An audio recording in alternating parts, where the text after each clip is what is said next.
পায়ে হেঁটে মঙ্গল গ্রহ ঘুরতে কেমন সময় লাগবে? মহাকাশ জয়ের স্বপ্ন মানুষের বহুদিনের। 1969 সালে প্রথম চাঁদ জয় করেছে মানবজাতি। এখন স্বপ্ন মঙ্গল জয় করার। মার্কিন মহাকাশ গবেষণা সংস্থা নাসা ইতিমধ্যে ঘোষণা করেছে 2030 দশকে মানুষ পাঠানো হবে মঙ্গলে। তার প্রস্তুতিও শুরু হয়ে গিয়েছে অনেক আগেই। কথা হলো, যারা মঙ্গলে যাবেন তাদের সম্পূর্ণ গ্রহটা একবার ঘুরতে কত সময় লাগবে। শুরুতেই স্মরণ করে দিই, মঙ্গলে ঘুরতে চাইলে আপনাকে ঘুরতে হবে পায়ে হেঁটে, কারণ সেখানে তো আমাদের জন্য কেউ গাড়ি নিয়ে রাখেনি। অবশ্য দ্য মার্শিয়ান মুভি দেখা থাকলে মনে হতে পারে মার্ক ওয়াটনির মতো হয়তো সেখানে এক দুটো রোববার রাখা থাকবে, বা নিজেই সেরকম কিছু বানিয়ে নেওয়া যাবে বুদ্ধি খাটিয়ে। কারণ চাঁদের পৃষ্ঠেও তো মানুষ রোববারে ঘুরেছে, তাহলে মঙ্গলে কেন নয়? আসলে পৃথিবী থেকে মঙ্গলগামী নভোচারীদের যাত্রা হবে একমুখী। মানে শুধু মঙ্গলে যেতে পারবেন, সেখান থেকে ফিরতে পারবেন না। কারণ পৃথিবী থেকে মঙ্গলে গিয়ে আবার তাকে ফিরিয়ে আনার মতো জ্বালানি বিশিষ্ট নভোযান এখনো আমরা তৈরি করতে পারিনি। তাই প্রথমে যারা মঙ্গলে যাবেন, জেনে বুঝি মৃত্যুর দিকে পা বাড়াবেন তারা। এমন পরিস্থিতিতে নিজের সঙ্গে করে একটা গাড়ি নিয়ে যাওয়ার কথা চিন্তা করা আসলেই বাড়াবাড়ি। যাই হোক, প্রসঙ্গে ফিরি। জানেন হয়তো, মঙ্গলে এখনো সে অর্থে পানির অস্তিত্ব পাননি বিজ্ঞানীরা। গ্রহটির দক্ষিণ মেরুতে যে বরফ পাওয়া গিয়েছে তা জমাট কার্বন ডাই অক্সাইডে ঢাকা। তা ব্যবহারযোগ্য বলে ভাবার কোনো কারণ নেই। অর্থাৎ মঙ্গলে সাগর, মহাসাগর বা জলাশয় থাকবে না আপনার অপেক্ষায়। তাই জাহাজ বা ভেলা বসানোর চিন্তাও সরিয়ে রাখতে হবে বাধ্য হয়ে। সেজন্য আপনাকে হেঁটেই লাল গ্রহের সৌন্দর্য উপভোগ করতে হবে। তাই চলুন জানার চেষ্টা করি মঙ্গলে হেঁটে ঘুরে বেড়াতে কত সময় লাগবে। পায়ে হেঁটে ঘুরতে যে অনেক সময় লাগবে তা নিশ্চয়ই মুখ ফুটে বলে দিতে হবে না, কিন্তু নির্দিষ্ট করে সময় বলা আসলে কঠিন, বলা উচিত প্রায় অসম্ভব। এ ব্যাপারে কিছু ধারণা দিয়েছেন যুক্তরাষ্ট্রের জর্জ মেসন বিশ্ববিদ্যালয়ের পদার্থবিদ্যা ও জ্যোতির্বিজ্ঞানী সহযোগী অধ্যাপক এরদাল ইগিট।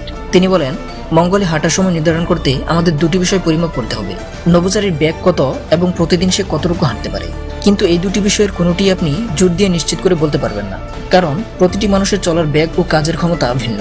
ধরুন, আপনি মঙ্গলের সেই নভোচারী যিনি মঙ্গলের এক প্রান্ত থেকে অন্য প্রান্তে ঘুরে বেড়াবেন। যদি মঙ্গল গ্রহের বিষুবরেখা বরাবর হাঁটতে থাকেন, তাহলে হাঁটতে হবে 21,400 কিলোমিটার। তবে একটা শর্টকাট পথ বা সংক্ষিপ্ত ব্যবস্থাও আছে। সেজন্য আপনাকে হাঁটতে হবে মঙ্গলের মেরু অঞ্চল বরাবর। এতে পথ কমবে প্রায় 160 কিলোমিটার, কিন্তু তাতে বাড়বে ঝামেলা। এই অঞ্চলে এত ঠান্ডা যে স্পেস স্যুট ছাড়া আপনি জমে বরফ হয়ে যাবেন। নিশ্চয়ই স্পেস স্যুট পরেই থাকবেন, অক্সিজেন বা লাইফ সাপোর্টও থাকবে।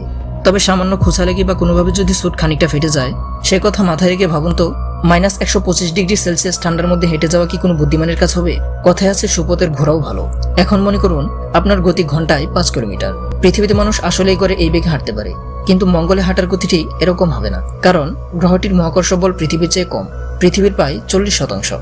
আরও ব্যাপার আছে, পৃথিবীতে আপনার সঙ্গে খাবার বা অক্সিজেন সিলিন্ডার নিয়ে ঘুরতে হবে না, পড়তে হবে না স্পেসও, কিন্তু মঙ্গলে এসবই আপনাকে করতে হবে। ফলে কমে যাবে হাঁটার গতি। কিন্তু আমাদের যেহেতু একটা সংখ্যা ধরে নিতে হবে, তাই ধরে নিচ্ছি ঘন্টায় 5 কিলোমিটার বেগে আপনি মঙ্গলে হাঁটবেন। তাহলে আপনার সময় লাগবে প্রায় 4290 ঘন্টা, পৃথিবীর প্রায় 179 দিন। মঙ্গলে একদিন হয় পৃথিবীর 24.7 ঘন্টায়, একে বলে সোল। সুতরাং 5 কিলোমিটার বেগে হেঁটে মঙ্গলে ঘুরতে আপনার সময় লাগবে 174 সোল বা মঙ্গলের 174 দিন, অর্থাৎ মঙ্গল গ্রহের হিসেবে বছরের 1/4 সময়। বলে রাখি, মঙ্গলে 668.6 সোলে 1 বছর হয়। তবে এখানেও একটা কিন্তু রয়ে যায়, আপনি তো আর রোবট না যে টানা 4000 ঘন্টা হাঁটবেন। মানুষ যেহেতু নিশ্চয়ই বিশ্রাম নিতে হবে, খেতে হবে, ঘুমাতে হবে। আবার টানা 4000 ঘন্টা হাঁটার মতো অক্সিজেনও আপনার সিলিন্ডারে থাকবে না।